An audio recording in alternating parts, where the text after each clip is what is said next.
یہ جو غزل پیش کرنا چاہ رہا ہوں میں، یہ روزنامہ جنگ ادبی ایڈیشن پہ کچھ جرائد میں بھی شائع ہو چکی ہے، اور مجھے یہ شرف حاصل ہے پروفیسر حفیظ طیب صاحب چوپال لاہور میں ایک دو جگہ پروگرام ہوئے، وہاں انہوں نے مجھے بھی شرف دیا، میں اسٹیج پہ بیٹھوں، میں اس لائق تو نہیں تھا، وہاں پہ اعزاز احمد آذر بڑے معروف شاعر تھے، وہ بھی تشریف فرما تھے، لاہور کے پاکستان لیول کے بڑے معروف شاعر اقبال راہی صاحب بھی وہ اسٹیج سیکرٹری بھی تھے۔ اس غزل کے 3 اشعار پیش خدمت کرنا چاہوں گا۔ بسوئے منزل مشعل اپنی یوں سنبھال رکھو،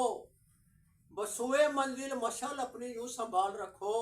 ہوا مخالف صحیح ارادوں کی ڈھال رکھو، ہوا مخالف صحیح ارادوں کی ڈھال رکھو،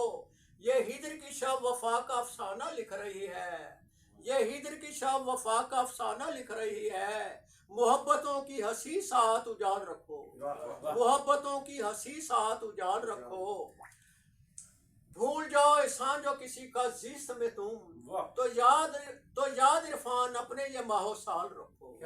تو یاد عرفان اپنے یہ ماہ و سال رکھو، بس سوئے منزل مشعل اپنی یوں سنبھال رکھو، ہوا مخالف صحیح ارادوں کی ڈال رکھو۔ زبردست زبردست، بہت اعلیٰ، بہت اعلیٰ۔